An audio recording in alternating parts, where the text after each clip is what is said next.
नमस्कार, मैं हूं संतोष पाठक और आप देख रहे हैं द न्यूज लॉन्चर। कांग्रेस के पूर्व राष्ट्रीय अध्यक्ष राहुल गांधी कांग्रेस को रिवाइव करने के मिशन में जुटे हुए हैं, कांग्रेस को सुधारने के मिशन में जुटे हुए हैं, कांग्रेस को मजबूत करने के मिशन में जुटे हुए हैं और लगातार वो कांग्रेस पार्टी के अंदर मौजूद भारतीय जनता पार्टी के स्लीपर सेल और एजेंट को बाहर निकालने की बात कहते हुए नजर आ रहे हैं। लेकिन इस बीच कांग्रेस पार्टी के एक बड़े नेता ने एक तरह से नाफरमानी कर दी है, बगावत भी आप इसको कह सकते हैं, कांग्रेस पार्टी के आला कमान के निर्देश को दरकिनार करते हुए। सोनिया गांधी कांग्रेस की राष्ट्रीय अध्यक्षा भले ही अभी ना हो, लेकिन कांग्रेस पार्टी की वो आला कमान जरूर है, पार्लियामेंट्री पार्टी की चेयरपर्सन है। और सोनिया गांधी और राहुल गांधी दोनों ही कांग्रेस को मजबूत करना चाहते हैं, नए नेताओं को कांग्रेस में लाना चाहते हैं, एक युवा कांग्रेस बनाना चाहते हैं। और राहुल गांधी का जो पूरा अभियान है उसको सोनिया गांधी का भी समर्थन है। सोनिया गांधी जब पार्टी की राष्ट्रीय अध्यक्षा हुआ करती थी, राहुल गांधी ने इस तरह के अभियान की शुरुआत की थी, लेकिन पार्टी के एक दिग्गज नेता ने अब इस अभियान को पंचर करने का ठान लिया है। और ये नेता कोई और नहीं है, कांग्रेस में आज की तारीख में सबसे ताकतवर माने जाने वाले पार्टी के राष्ट्रीय संगठन महासचिव केसी वेणुगोपाल साहब है। जी हां, केसी वेणुगोपाल साहब पार्टी के राष्ट्रीय संगठन महासचिव, गांधी परिवार के करीबी माने जाते हैं। हाल फिलहाल में कई तरह के आरोप इन पर लगे, कई राज्यों में जीता जिताया विधानसभा चुनाव इन्होंने हरवा दिया। कांग्रेस पार्टी के अंदर जिस तरह का असंतुलन पैदा होता हुआ नजर आ रहा है, उसके लिए भी केसी वेणुगोपाल साहब को ही जिम्मेदार माना जाता है। और अब यह खबर आ रही है कि उनका टाइम तो खत्म हो गया। कांग्रेस पार्टी ने एक फैसला किया था, उस फैसले के हिसाब से केसी वेणुगोपाल को विदा हो जाना चाहिए, उन्हें अपने पद को छोड़ देना चाहिए। लेकिन वो अपने पद से इस तरह से चिपक गए हैं कि उन्होंने सोनिया गांधी के आदेश को भी एक तरह से धत्ता बता दिया। ये एक एक चीजें तथ्यों के साथ मैं आपके सामने लेकर आऊंगा। कांग्रेस की एक बड़ी बैठक होती है 2022 में राजस्थान के उदयपुर में 3 दिवसीय चिंतन शिविर बैठक का आयोजन किया जाता है। और इस बैठक में कई तरह के फैसले किए जाते हैं, कई तरह के नए फैसलों की घोषणा की जाती है। और उदयपुर में जो ये 3 दिवसीय चिंतन शिविर का आयोजन 2022 में, मैं फिर दोहरा रहा हूं, 2022 में किया गया था, इसको नव संकल्प शिविर का नाम दिया गया था। कांग्रेस के 430 के लगभग नेता, सोनिया गांधी की अध्यक्षता में बैठक हुई थी, राहुल गांधी मौजूद थे, प्रियंका गांधी मौजूद थी, कांग्रेस के तमाम बड़े नेता मौजूद थे, केसी वेणुगोपाल मौजूद थे। और इन तमाम नेताओं की मौजूदगी में कई बड़े फैसले लिए गए थे, जिन फैसलों को आने वाले दिनों में लागू करना था। इन फैसलों को लागू करने के लिए एक टास्क फोर्स भी बनाया गया था। ये तमाम तरह की चीजें की गई थी। और कब ये फैसला लिया गया, क्या ये फैसला लिया गया, टास्क फोर्स क्यों बनाया गया, ये तमाम चीजें मैं एक एक करके आपके सामने रख रहा हूं। आपके स्क्रीन पर सबसे पहले मैं वर्ष 2022 की बीबीसी हिंदी की एक खबर दिखा रहा हूं। इसकी हेडलाइन देखिए, कांग्रेस के नव संकल्प शिविर में पार्टी का नया नारा भारत जोड़ो। और अब इसके नीचे अगर आते हैं तो ये जयपुर से बीबीसी हिंदी के लिए मोहर सिंह मीना की खबर है, 15 मई 2022 की खबर है, जिसे 16 मई 2022 को अपडेट किया गया। और इसमें जो चिंतन शिविर जो उदयपुर में आयोजित किया गया था, जिसको नव संकल्प शिविर का नाम दिया गया था, इसमें किस तरह के फैसले लिए गए, कमेटी ने किस तरह से अपनी रिपोर्ट दी, 430 नेता इस बैठक में शामिल हुए थे, इन तमाम बातों का जिक्र किया गया है। लेकिन इसके जब नीचे आएंगे, वो सबसे खास बात है, युवाओं को मिलेगा मौका। मैं इसको पढ़ के भी आपको सुनाता हूं।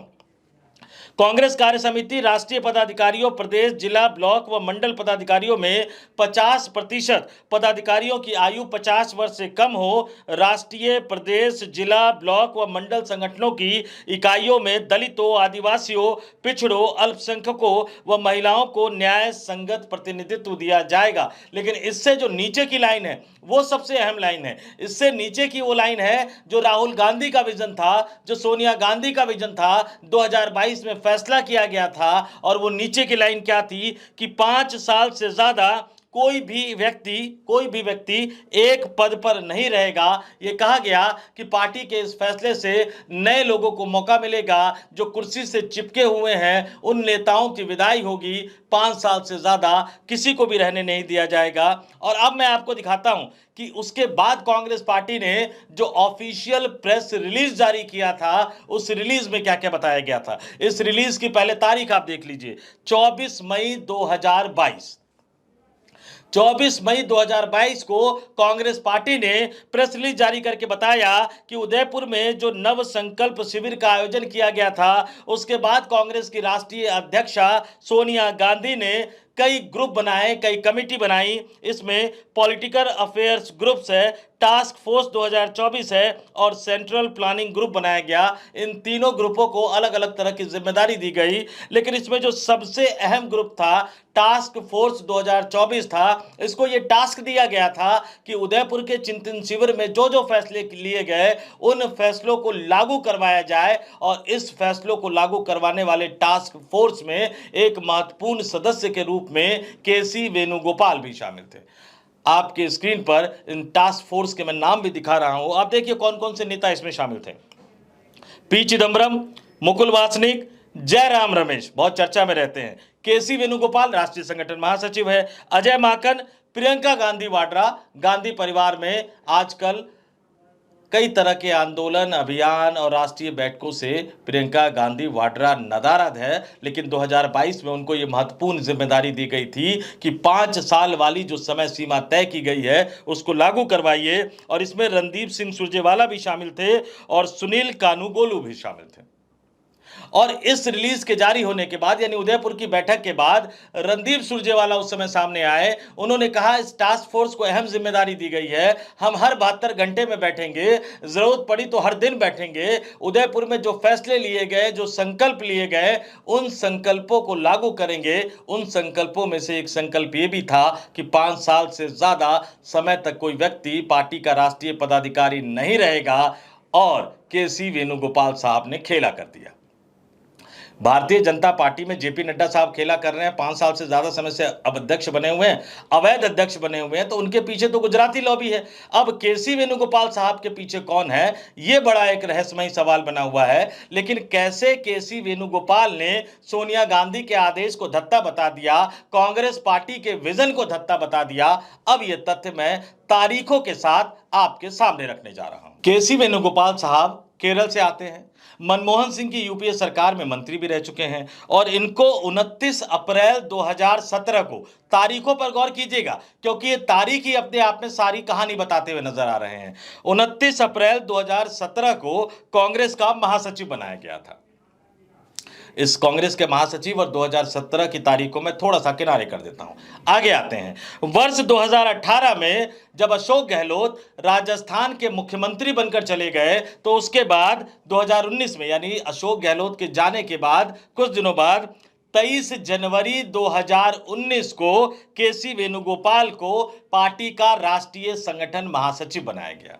दोबारा बता देता हूं, 23 जनवरी 2019 को केसी वेणुगोपाल को पार्टी के राष्ट्रीय संगठन महासचिव की जिम्मेदारी दी गई। और 2022 में जब उदयपुर में चिंतन शिविर का आयोजन किया गया था, उस समय सोनिया गांधी राष्ट्रीय अध्यक्षा थी, लेकिन केसी वेणुगोपाल राष्ट्रीय संगठन महासचिव थे, जिसमें 5 साल वाला प्रस्ताव पास किया गया था। और 23 जनवरी 2019 से 2020, 2021, 2022, 2023, 2024, 2025 अप्रैल के महीने में हम बैठे हुए हैं। 6 साल 3 महीने, यानी लगभग 6.25 साल केसी वेणुगोपाल साहब को होने जा रहे हैं पार्टी के राष्ट्रीय संगठन महासचिव की कुर्सी पर बैठे हुए।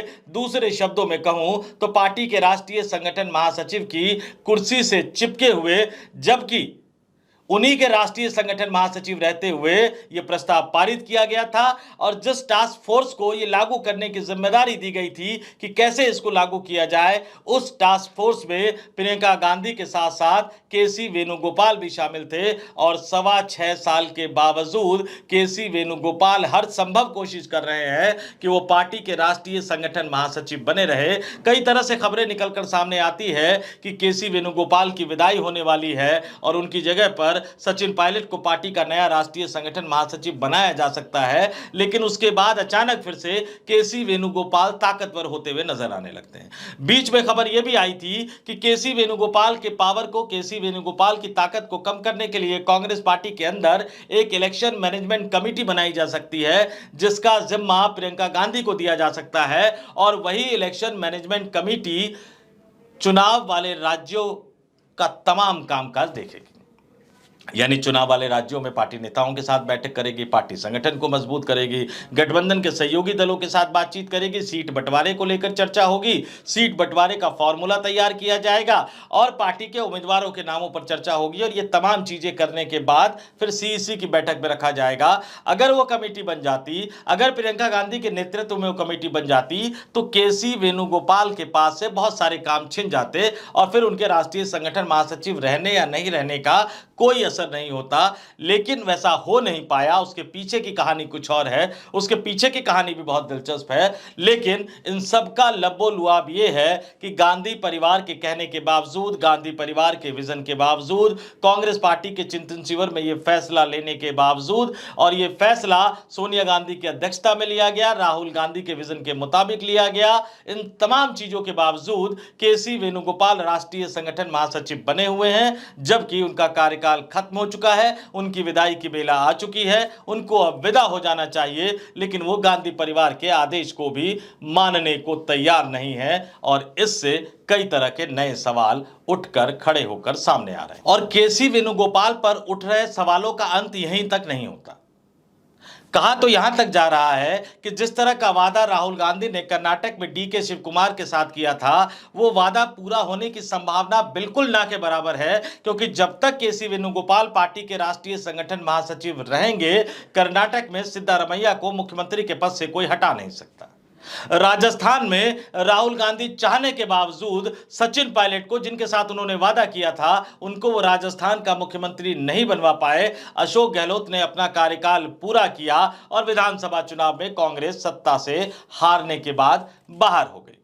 ऐसे तमाम नेता हैं जिनके सर पर केसी वेणुगोपाल का हाथ है। और विडंबना देखिए, सबसे बड़ी विडंबना देखिए कि राहुल गांधी ने गुजरात की जिस धरती से बीजेपी के स्लीपर सेल, बीजेपी के एजेंट को ढूंढने की बात कही थी, 8 मार्च 2025 को राहुल गांधी ने गुजरात की धरती पर जाकर कहा था कि भारतीय जनता पार्टी के एजेंट कांग्रेस पार्टी के अंदर मौजूद है। ऐसे 20, 25, 30, 35, 40 नेताओं को अगर पार्टी से बाहर निकाल करने की भी जरूरत हो तो हमें निकाल देना चाहिए, सख्त से सख्त कार्रवाई करना चाहिए। उस बात को कहे हुए भी लगभग 1.5 महीना होने जा रहा है। कितने नेताओं को निकाला गया, कितने नेताओं को निकाले जाने की प्रेस रिलीज हमारे सामने आई है।